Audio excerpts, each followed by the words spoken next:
Hey, what's up guys, it's DarkArmedDuelist, and today we're going to be doing a Nordic deck profile. So I'm really excited for this one because this deck summons some of the coolest monsters in the entire game of Yu-Gi-Oh! In the form of Odin, Thor, and Loki, which are fantastic monsters that are synchro monsters to summon to your side of the field, and they are really easy to summon in this particular deck. So without further ado guys, don't forget to like, comment, subscribe, hit the bell then to become part of the notification squad, and definitely check out the Patreon down in the description below where you have all those awesome rewards you guys, like getting your name true every single video, getting assigned cards in the mail, or even getting to request a deck profile every single month to your patron along with test hands. So without further ado, let's get straight on into this. So first off, we're going to be playing 3 copies of Vanitas of the Nordic Ascendant. So Vanitas can be counted as literally any of your Nordic Ascendant Nordic tuner monsters, which is really cool. She can also be counted as you can use her as a Foolish Hero because once per turn, you can send a Nordic monster from your deck to the graveyard to change this card's level to the level of that monster, which is really cool. To be able to change her level to like a level 2, level 3, whatever you need to go into your copy of your Nordic Aesir monsters in the extra deck. We then play 3 copies of Alvis. Alvis is really neat because if the only card that's banished by the effect of a Nordic Link monster is this card, you can send to the graveyard 1 Nordic monster you control and 2 Nordic monsters from your deck whose total levels equal to 10, and then special summon that 1 Aesir monster from your extra deck. And if an Aesir monsters in your possession is sent to the graveyard by an opponent's card effect, you can banish this card in your graveyard and then special summon 1 of the Aesir monsters from your extra deck with a different name from the monster in your graveyard, which is really cool just to be able to get you an additional monster inside of the field, but you can only use each of these effects once per duel because they're extremely powerful.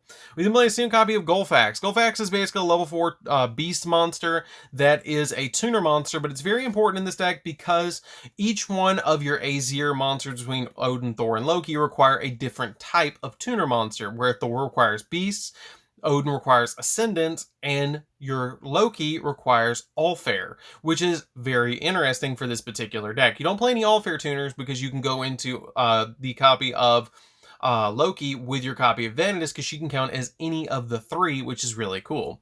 We then play 3 copies of Txne, the Nordic Beast. This card is really neat because if this card is destroyed, you can special summon 2 tokens that are level 3 monsters to your side of the field to basically get you into level 6 monsters, which is really cool to be able to use Vanitas and the 2 tokens to be able to go directly into a copy of your Nordic monsters.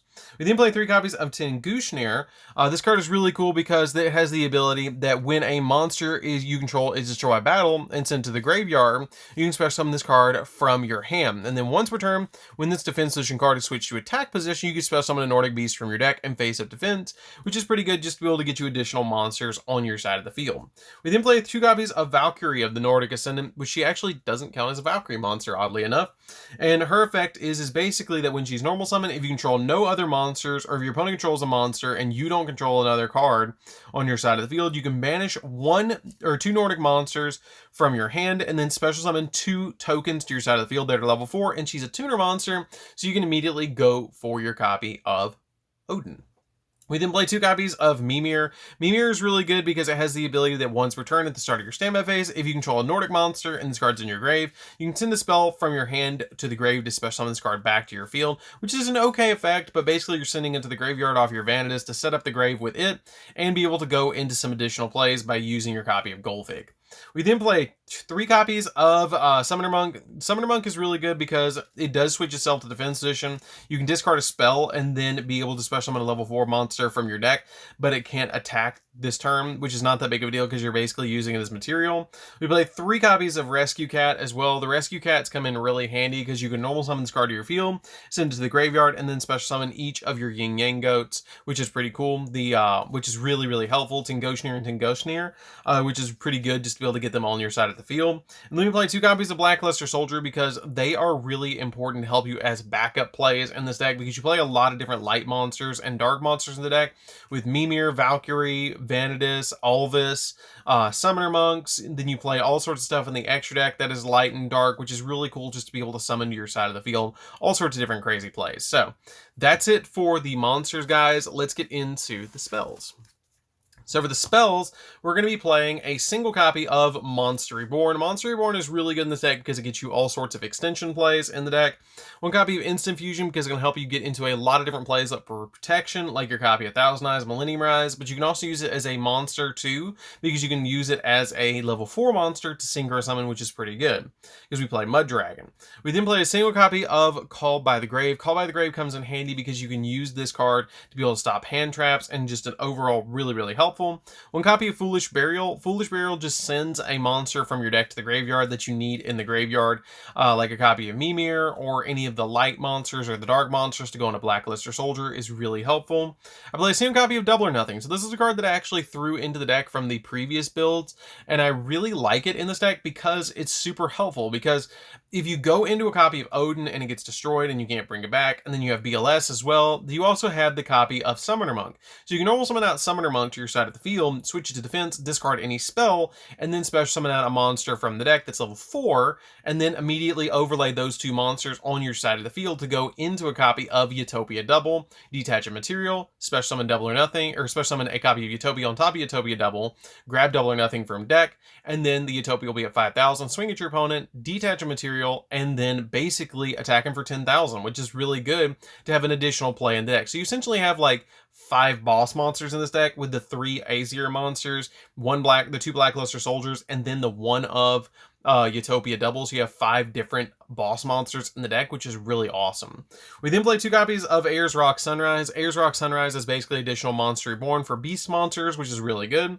We play 3 copies of Hippo Carnival. Hippo Carnival is really neat to combo with Golvig because it gives you 3 tokens on your side of the field, which is really nice.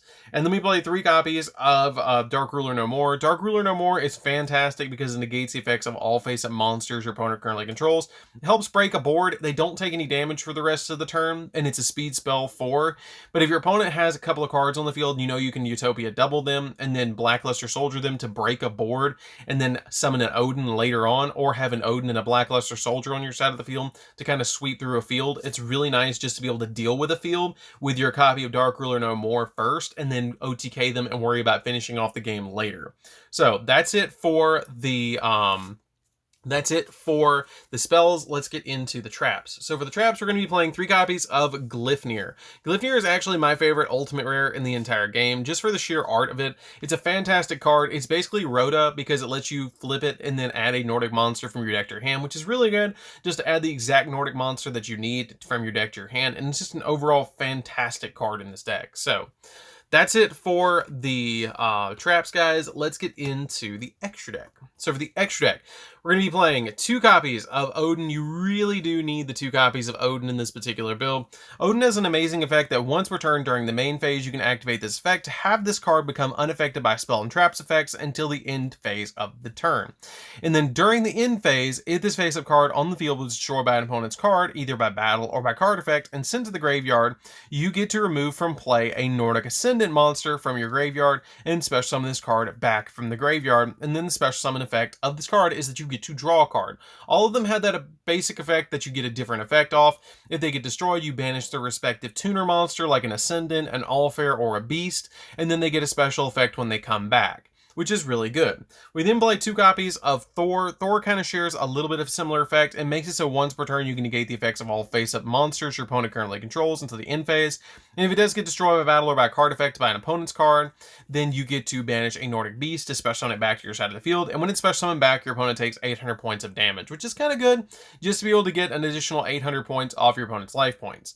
We then play a single copy of Loki. Loki's really good too because it lets you once per turn, once per turn when an opponent activates a spell or trap during the battle phase, you can negate and destroy it, which is pretty good. You don't play any Allfair monsters that are tuner monsters, so you can't really get this card back to your side of the field with its own effect. So that is a little bit of a downside to summoning Loki, where you do get them back with Odin and Thor. You can play some Allfair tuners in the deck if you feel like you're going to go for Loki more, but that is an option for you guys if you want to go that route. We then play 3 copies of Golvig. Golvig is really, really, really good in this particular deck because Golvig is the main combo starter of the entire build. So what Golvig does is if this card is link summoned, you get to banish up to 3 cards from your hand or field, and if you do, you special summon that many Nordic monsters from the deck in defense position, which can be 2 copies of Alvis and a copy of Vanitas, which yes, it does equal 12, but then you can use your copy of Vanitas' effect to send Mimir to the graveyard to make it a level 2 to go for a 10, which could be any of these 3 at that point to synchro summon. And it also has the ability that also for the rest of the turn, you can't special summon anything but Aesir monsters, nor normal summon monster, nor normal summoner set monsters, and you can only use the effect of this card once per turn. And when this card points to an Aesir monster, your opponent cannot target that monster with card effects, and also a monster your opponent control cannot target this card for attacks. So basically they protect one another, which is really, really good. We then play a single copy of Thousand Eyes because it can gobble up your opponent's monsters, Millennium Eyes because it can negate hand traps, and Mud Dragon because it is a level 4 monster that can help you go in for basically additional plays to go in for synchro plays. 1 copy of Black Rose because it can board wipe your opponent. 1 copy of Utopia Double because we explained earlier with Utopia Double, you can kind of go into this card, detach a material, summon Utopia on top of it, grab double or nothing. Utopia comes out at 5,000, and then you swing at your opponent, negate its own attack, drop double or nothing, and hit him for 10,000, which is really good. 1 copy of Utopia because of the reason we just stated, and then a single copy of Linkribo because the Linkribo is just kind of needed for the copy of Millennium Eyes and Thousand Eyes. That's the only reason you play it, and it helps out in the deck a lot to be able to go for the copy of Linkribo to prevent your opponent from attacking through your copy of Odin, Thor, or Loki, because they are 4,000, 35, and 33, but sometimes your opponent will summon something big enough to get through it, and your copy of Linkribo can kind of handle that until you can kind of back up into a copy of Utopia Double and swing through something. So that's it for the deck, guys. Don't forget to like, comment, subscribe. Definitely tell me what you think of this deck down in the comments down below. It's a really fun deck to play with, and I highly recommend if you guys have not played with this deck before, you definitely should. It's very budget too, because a lot of the cards in the deck have been reprinted, and a lot of them are commons, and even got its own like Nordic deck inside the Legendary Heroes decks, which was really, really cool. So anyways, guys, this is DarkArmedDuelist. Don't forget to like, comment, subscribe, hit the bell on there so you can become part of Notification Squad, and we'll see you guys in the next video. See you later, guys.